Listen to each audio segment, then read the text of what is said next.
Atrapé a mi padre y a mi esposa tomados de la mano en nuestro dormitorio, luego admitieron que habían estado enamorados todo el tiempo y querían que yo siguiera casado, pero viviendo vidas separadas para evitar el drama, así que los expuse en una cena familiar.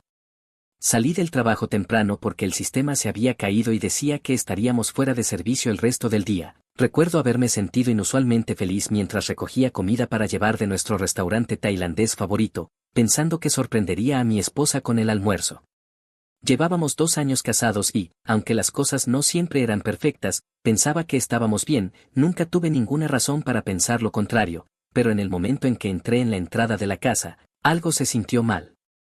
El coche de mi padre estaba estacionado a unas cuantas casas de distancia, sabía que era el suyo porque recientemente lo había mandado a detallar y lo mantenía obsesivamente limpio. Al principio pensé que quizá había pasado a dejar algo, pero el motor estaba apagado y no había rastro de él. Cuando entré en la casa, todo estaba un poco demasiado silencioso, el televisor estaba encendido pero el volumen apenas se oía, mi esposa no estaba en la sala, había 2 tazas de café sobre la mesa, ambas a medio llenar, no la llamé por su nombre, no sé por qué, creo que algo en mi interior ya lo sabía. Subí las escaleras lentamente, escuchando voces amortiguadas provenientes del dormitorio, su voz y la de mi padre al principio, me quedé congelado en el pasillo justo fuera de nuestra habitación. Me dije a mí mismo que tal vez estaban viendo una película o hablando de algo serio, pero no pude detenerme, empujé la puerta y allí estaban, no estaban haciéndolo, pero aún así era íntimo. Estaban sentados muy juntos en la cama, frente a frente, con las manos entrelazadas, las frentes tocándose como si estuvieran en un abrazo lento y tierno. Ni siquiera reaccionaron cuando la puerta crujió al abrirse, era como si supieran que yo llegaría temprano. Mi esposa levantó la mirada primero, su rostro no mostraba culpa ni miedo, solo una especie de calma extraña. Mi padre me miró después, como si hubiera interrumpido algo inconveniente pero no inesperado, no se apresuraron, no explicaron nada, en cambio, mi padre se levantó lentamente y dijo que necesitábamos sentarnos. Yo no hablé, no pude, lo seguí hasta el comedor como si estuviera sonámbulo, mi bolsa y el almuerzo todavía estaban en mis manos. Mi esposa empezó, dijo que lo que yo había visto no era lo que parecía, pero que me debía honestidad, admitió que ella y mi padre se conocían desde mucho antes de que yo la conociera, habían sido amigos, amigos cercanos, demasiado cercanos, según sus palabras, habían compartido un pasado complicado y nunca habían tenido un cierre real. Pregunté si estaban teniendo una aventura, mi voz se quebró cuando lo dije, mi padre me miró directamente a los ojos y dijo que era más que eso, dijo que tenían una conexión emocional que nunca desapareció y que, con el tiempo, se dieron cuenta de que seguían enamorados. Sentí que estaba viendo una mala película, seguía esperando que alguien gritara que era una broma o alguna prueba retorcida de carácter, pero entonces mi esposa añadió que no querían hacerme daño, esa fue la peor parte, lo dijeron con tanta sinceridad, como si eso contara para algo. Mi padre dijo que esto no tenía que convertirse en un desastre, que todos éramos adultos y podíamos llegar a una solución madura. Le pregunté qué tipo de solución tenía en mente y dijo que deberíamos considerar seguir casados legalmente, pero vivir vidas separadas, de esa manera no habría un divorcio complicado ni una pelea familiar, podríamos mantener la paz. Incluso lo presentó como una victoria para todos, yo sería libre de salir con otras personas, ella eventualmente se mudaría y podríamos averiguar cómo dividir las cosas poco a poco, en privado, sin vergüenza, sin escándalo ni drama, solo una transición silenciosa. Les pregunté si habían perdido la cabeza, mi esposa tuvo el descaro de intentar tomarme la mano y decir que todavía se preocupaba profundamente por mí, solo que ya no de esa manera, dijo que no quería perderme por completo, que yo significaba demasiado para ella, incluso dijo que pensaba que podríamos redefinir cómo se veía nuestra relación, porque no tenía que ser blanco o negro. Me levanté y salí por la puerta sin siquiera tomar mis llaves, caminé durante lo que se sintieron como horas, terminé en un parque cerca de mi oficina y me senté en un banco, tratando de asimilar lo que acababa de pasar. ¿Cuánto tiempo llevaba ocurriendo esto? ¿Alguna vez se había detenido? ¿Había sido yo algo más que un simple sustituto, un acto de calentamiento antes del verdadero espectáculo? Esa noche no regresé a casa, me quedé en el apartamento de mi amigo Lucas y le conté todo. Al principio pensó que estaba mintiendo, luego simplemente me miró en shock y me preguntó qué iba a hacer. Le dije que no lo sabía, no podía procesar nada de eso. No dormí esa noche ni la siguiente, en el silencio todo empezó a tener sentido, la tensión extraña entre mi esposa y mi padre, la forma en que a veces ella se iluminaba cuando él entraba en la habitación, más de lo que era apropiado, las bromas familiares sobre lo parecidos que eran, como mi padre siempre estaba cerca ayudándola a arreglar algo, aunque yo estuviera listo para hacerlo, como a mi esposa nunca le molestaba cuando él se quedaba hasta tarde. Tal vez yo había sido un tonto, o tal vez simplemente había confiado en las personas equivocadas. Para la tercera noche, decidí que necesitaba empezar a poner las cosas en marcha, llamé a un abogado, porque fuera lo que ellos pensaran que tenían, fuera la paz que quisieran preservar, estaban a punto de aprender cómo se veían las consecuencias reales. Actualización 1. No respondí a sus llamadas ni a sus mensajes durante una semana, me quedé con Lucas todo ese tiempo, él no hacía preguntas a menos que yo tuviera ganas de hablar, lo cual aprecié la mayoría de los días. Simplemente me sentaba en su porche trasero, mirando el patio cubierto de maleza y preguntándome cómo mi vida se había convertido en una parodia enferma de sí misma. Fui a trabajar como un zombi también, en el octavo día finalmente respondí, les dije que pasaría a recoger algunas de mis cosas y que no quería una conversación, solo quería espacio. Eso pareció empujarlos al modo pánico porque de repente mi teléfono no dejaba de explotar, mi esposa envió un mensaje larguísimo sobre lo herida que estaba porque no la había dejado explicar. Dijo que entendía mi ira pero insistía en que lo que ellos ofrecían era la opción más compasiva para todos. Compasiva, esa palabra resonó en mi cabeza durante horas. No podía entender qué tipo de persona usaría esa palabra para describir traicionar a su marido con su propio padre. Cuando finalmente regresé, llevé a Lucas conmigo por si acaso, no confiaba en mí mismo para estar solo en esa casa, especialmente no con él. Mi padre tenía una forma de hacerme sentir pequeño incluso cuando no estaba haciendo nada mal, y mi esposa bueno, ella tenía su propio talento para hacer que la traición sonara como un malentendido. En el momento en que crucé la puerta fue como entrar en un escenario preparado, mi esposa había limpiado la casa de arriba abajo, incluso horneó galletas como si fuera alguna disculpa de comedia televisiva. Mi padre estaba sentado en el sillón, con una actitud irritantemente casual, como si estuviera organizando una cena dominical en lugar de las consecuencias de una implosión total. Mi esposa preguntó si podíamos hablar, le dije que no estaba allí para charlar, solo para agarrar algunos documentos y unas cuantas cosas esenciales, pero por supuesto no pudieron evitarlo. Mi padre se levantó y lanzó todo un discurso sobre cómo no había planeado que las cosas sucedieran de esta manera, dijo que no esperaba volver a enamorarse de ella, que era complicado y doloroso para él también, dijo que aún me quería en su vida y que esperaba que considerara su propuesta, como si esto fuera alguna fusión entre socios comerciales en lugar de un cuchillo en mi espalda. Mi esposa se sumó hablando de cómo este arreglo no tenía que cambiar nuestro estado legal de inmediato, que podríamos evitar abogados caros y desastres públicos si simplemente nos manteníamos civiles y respetábamos los límites de cada uno. Dijo que estaríamos viviendo nuestra verdad y que eso era algo de lo que estar orgullosos. Lucas realmente se rió en voz alta ante eso, ni siquiera intentó ocultarlo. Yo no dije mucho, simplemente pasé junto a ellos, tomé la carpeta que necesitaba de la oficina y metí en una pequeña bolsa de viaje algo de ropa y artículos de aseo. Mi esposa me siguió de habitación en habitación tratando de explicar, dijo que sí, estaba mal, pero que los sentimientos no siempre eran convenientes, dijo que no querían perderme, que todavía le importaba. Le dije que si realmente le importara no me habría convertido en el último en enterarse, le dije que podría haberse ido, haber solicitado el divorcio y haber terminado las cosas limpiamente, pero en cambio eligió mentir todos los días, eligió a mi padre, y aún así esperaba que yo me sentara a compartir la mesa con ellos como si solo fuera un malentendido. Ella lloró cuando dije eso, no del tipo de sollozo dramático, solo lágrimas silenciosas, y no sentí ni una sola gota de compasión. Antes de irme me giré hacia ambos y dije que cualquier fantasía que hubieran construido juntos, yo no quería ser parte de ella, dije que se merecían el uno al otro, pero que no me merecían a mí, y luego me fui. Más tarde esa noche, Lucas y yo fuimos a un bar, necesitaba algo más fuerte que café y más concurrido que su sala de estar, mientras estábamos sentados allí finalmente dije en voz alta que iba a solicitar el divorcio. Lucas asintió y dijo que era la decisión correcta, me preguntó si se lo diría al resto de la familia. Esa pregunta me golpeó más fuerte de lo que esperaba, ni siquiera había pensado en el resto de ellos, mi madre, mis hermanos, mis primos, ninguno de ellos lo sabía todavía y cuando se enteraran, ni siquiera sabía de qué lado se pondrían. Le dije que aún no estaba listo para eso, necesitaba averiguar cómo sobrevivir los próximos días sin desmoronarme. Cuando regresamos a su casa, tenía 2 mensajes nuevos esperándome, uno de mi esposa y otro de mi padre, ambos largos y cuidadosamente redactados, hablando de perdón, madurez y segundas oportunidades. Todavía creían que había una versión de todo esto que funcionaba para todos nosotros. Ese fue el momento en que me cayó la ficha, no solo esperaban que yo aceptara, lo daban por hecho, pensaban que tendría tanto miedo de perder a mi familia o de causar drama que me quedaría callado, me tragaría todo y asentiría como un buen felpudo.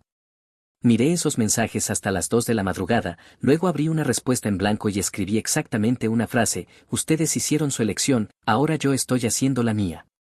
Actualización 2. Después de esa noche no volví a abrir ningún mensaje de ninguno de ellos, no los bloqueé, aunque quería tener un registro completo por si lo necesitaba más adelante. Mi abogado dijo que era inteligente y yo estaba empezando a pensar de forma más inteligente. En los momentos de silencio seguía esperando que el impacto se desvaneciera, una parte de mí pensaba que despertaría sintiéndome entumecido o distante, como si esto empezara a sentirse como la pesadilla de otra persona, pero en lugar de eso simplemente seguía siendo agudo, cada día se sentía como intentar contener la respiración bajo el agua mientras fingía que nada había cambiado. La peor parte era fingir delante de otras personas, aún no se lo había dicho a mi madre, ella y mi padre se habían divorciado hacía más de una década. Por fin era feliz en su propia vida, lo último que quería era arrastrarla de nuevo a su desastre, pero cuanto más tiempo guardaba silencio, más me carcomía por dentro. Todo llegó a un punto crítico en una cena familiar 2 semanas después, era una de esas reuniones informales de domingo, mi tía era la anfitriona al estilo comida compartida, la mitad de la familia poniéndose al día mientras los niños corrían alrededor gritando. Casi me lo salté, pero luego pensé, ¿por qué debería mantenerme alejado si no había hecho nada malo? Me presenté con un pastel comprado en la tienda porque no tenía energía para cocinar y, en el momento en que entré, pude sentir el cambio. Un par de mis primos me miraron un poco demasiado tiempo, mi tía me ofreció una copa de vino y no hizo contacto visual, luego vi a mi padre, ya estaba allí y sentada a su lado, ella también estaba allí, mi esposa, riendo con alguien, actuando como si perteneciera a ese lugar. Casi me di la vuelta y me fui, pero algo dentro de mí se rompió, si este era el juego que estaban jugando, esta presentación pública como si nada hubiera pasado, no iba a desvanecerme en el fondo y dejar que ellos controlaran la narrativa. Caminé directo hacia la mesa, saqué una silla frente a ellos y dije que me sorprendía verlos a ambos allí. Mi padre sonrió como si estuviéramos poniéndonos al día con un café, dijo que pensaba que ya era hora de ser honesto con la familia, que la transparencia ayudaría a todos a seguir adelante. Mi esposa solo se quedó sentada, rígida, como si hubiera ensayado para ese momento y no estuviera segura de si debía hablar, así que lo hice por ellos, me puse de pie, miré alrededor y le dije a toda la mesa que los había atrapado engañándome, dije que mi padre y mi esposa habían estado juntos a mis espaldas durante quién sabe cuánto tiempo, dije que me habían propuesto un trato en el que yo seguiría legalmente casado y simplemente los dejaría continuar mientras yo fingía no saber nada para mantener la paz familiar. Silencio, nadie dijo una palabra, mi tía parecía horrorizada, la mandíbula de mi primo cayó, mi madre no estaba allí esa noche, por suerte, no creo que hubiera podido manejar su reacción. Mi padre intentó intervenir y decir que yo estaba tergiversando las cosas, dijo que él y mi esposa se habían reconectado emocionalmente y que no habían querido hacerme daño, pero que los adultos deberían ser capaces de manejar relaciones maduras. Lo interrumpí y le pregunté qué tipo de relación madura implica andar a escondidas y acostarse con la esposa de tu hijo. Fue entonces cuando la sala empezó a moverse de nuevo, algunas personas se levantaron, uno de mis tíos le preguntó a mi esposa si era verdad, ella solo asintió y murmuró algo sobre cómo las cosas se complicaron. Complicado, esa fue la palabra que usó para destruir 2 relaciones y poner a una familia patas arriba. Me fui después de eso, había dicho lo que necesitaba decir, no esperé a ver quién se quedaba en la mesa con ellos o quién se marchaba, supuse que la gente formaría su propia opinión y no iba a suplicar por bandos. Las consecuencias llegaron en oleadas, algunos familiares me llamaron y enviaron mensajes más tarde esa noche diciendo que no podían creerlo, unos pocos se disculparon por no haberlo visto antes, otros permanecieron sospechosamente en silencio, probablemente tratando de averiguar hacia dónde soplaba el viento. Mi padre me envió otro mensaje largo a la mañana siguiente diciendo que había manejado las cosas mal y que había avergonzado a la familia con mi arrebato dramático, eso en realidad me hizo reír, avergonzado a la familia, como si lo que expuse fuera peor que lo que ellos habían hecho. Mi esposa, por su parte, me envió un mensaje más corto, dijo que lamentaba que las cosas tuvieran que ser así y que esperaba que algún día yo entendiera lo difícil que había sido para ella elegir entre 2 personas que amaba. No respondí. Le di luz verde a mi abogado para iniciar el papeleo del divorcio, me advirtió que podría ponerse feo, ya que no llevábamos casados tanto tiempo y no teníamos acuerdo prenupcial. Le dije que no me importaban los muebles ni la cuenta bancaria ni nada de eso, solo quería que mi nombre saliera de los papeles, quería mi vida de vuelta.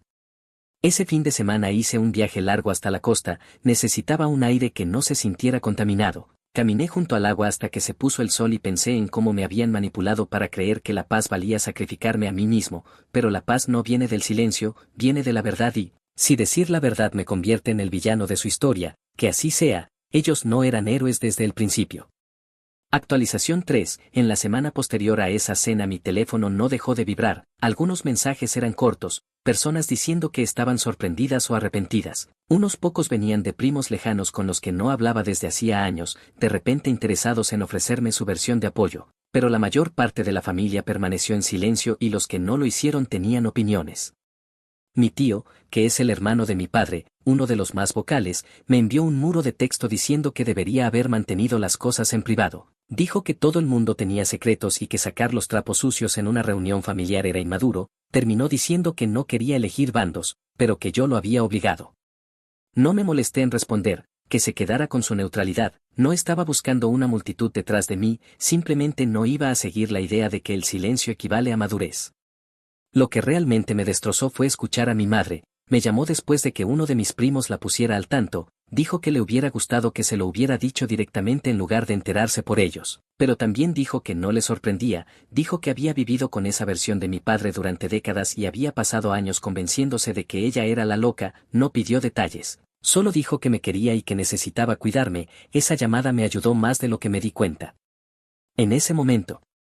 Mientras tanto, mi futura exesposa y mi padre habían avanzado a toda velocidad con el mundo de fantasía que estaban tratando de construir. Publicaron una foto juntos en algún evento al aire libre apto para toda la familia. El pie de foto hablaba de nuevos comienzos y perdón, era nauseabundo, como ver a personas decorar una casa construida sobre un cementerio.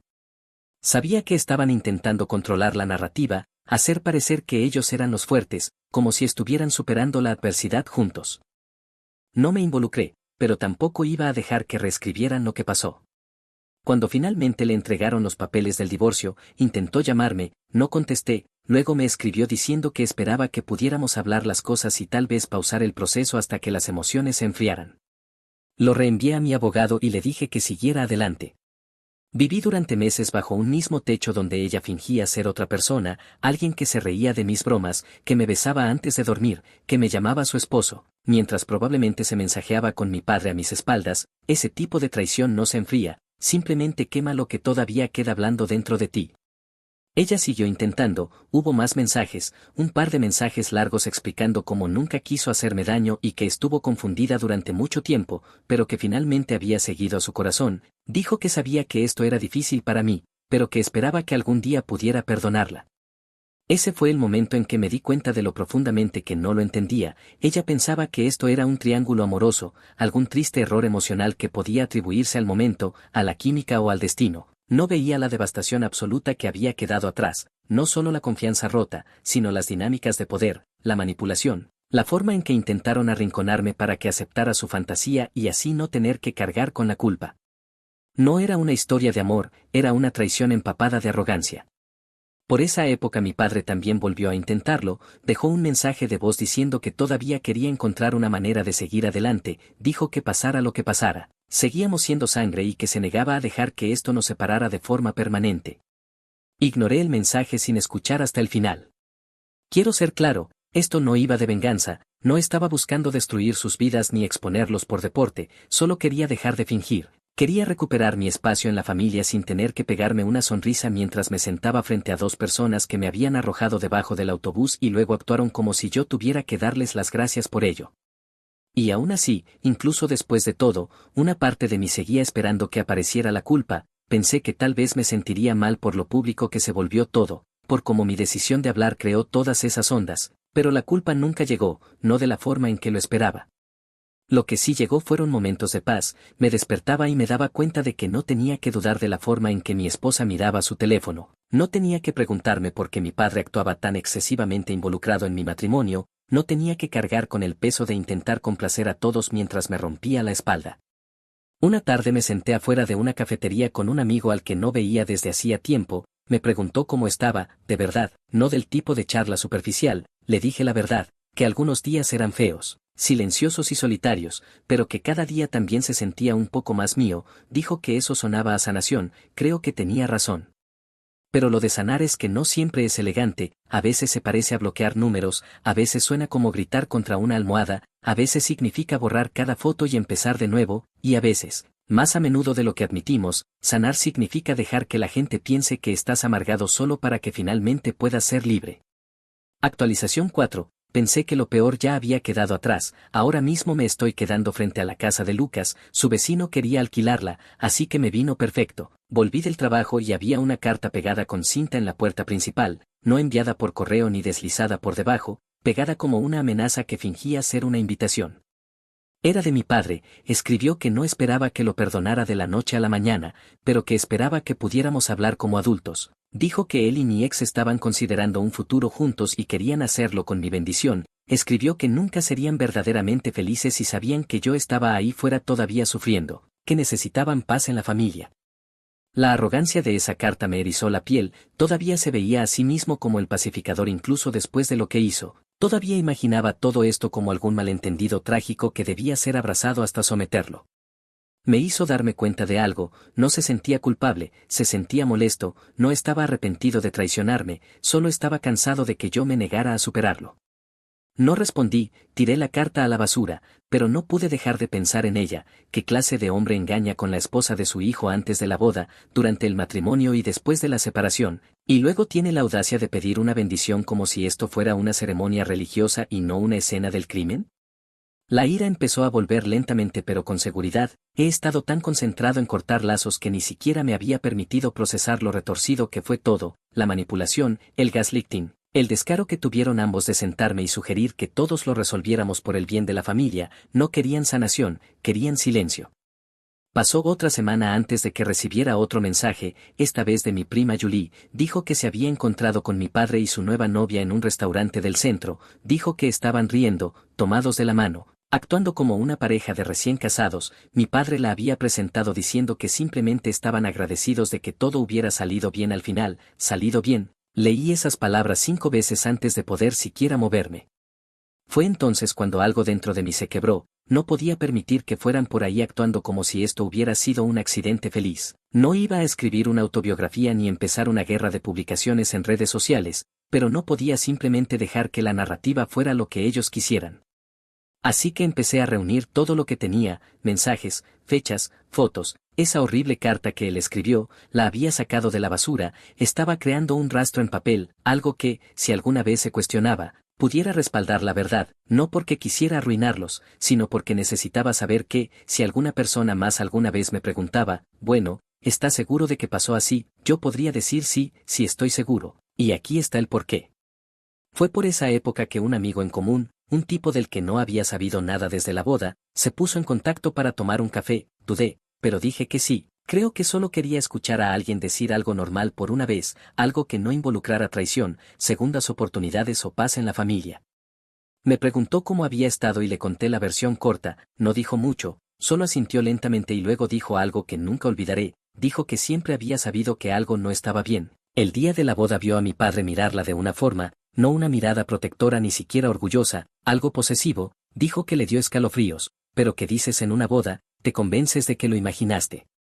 No sabía si sentirme validado o enfermo, nos quedamos en silencio un rato después de eso, luego dijo que si alguna vez necesitaba algo, un lugar donde quedarme, una escapada de fin de semana, alguien con quien jugar a las cartas, él estaba ahí, le di las gracias y lo decía en serio.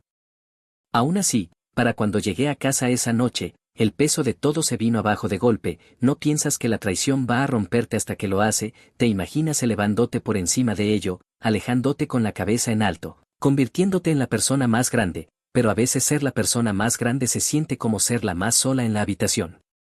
Me acosté en la cama pensando en todos los recuerdos que ya no podía dejar de ver, cenas familiares, cumpleaños, noches de películas en el sofá, todos los momentos que probablemente compartieron mucho antes de que yo me diera cuenta, todas las sonrisas que ahora se sentían podridas desde dentro hacia afuera, y la peor parte era que todavía no le había dicho a algunas personas por qué nos separamos.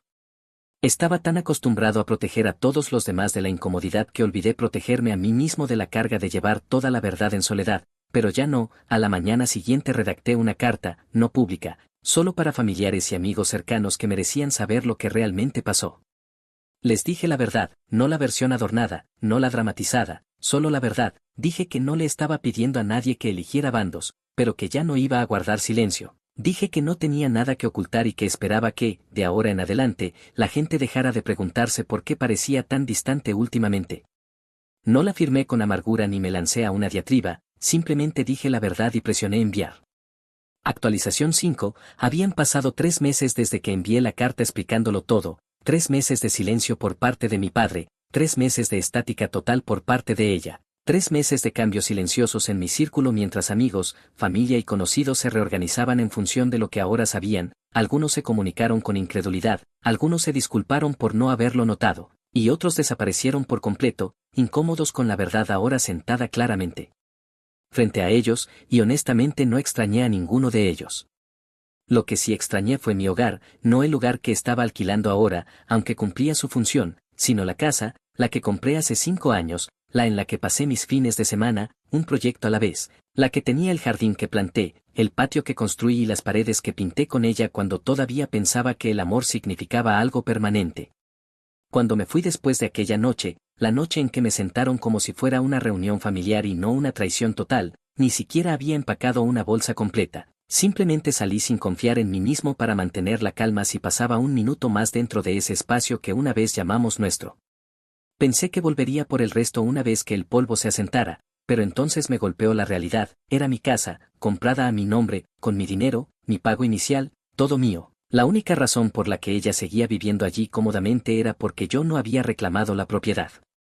Había estado demasiado aturdido, demasiado roto, demasiado ocupado sobreviviendo como para luchar por ella, pero ya no. Llamé a mi abogado al día siguiente y le pregunté qué se necesitaba para asegurar la casa, me preguntó si tenía documentos que probaran que era mía, le dije que la casa se había comprado antes del matrimonio, que tenía la hipoteca, el título y todo exclusivamente a mi nombre. Cuando nos casamos ella había insistido en añadir su nombre al buzón, no a la escritura, y yo no le di importancia, parecía algo pequeño en ese momento. Me dijo, con un tono que no le había escuchado antes, que iba a ser un caso muy limpio.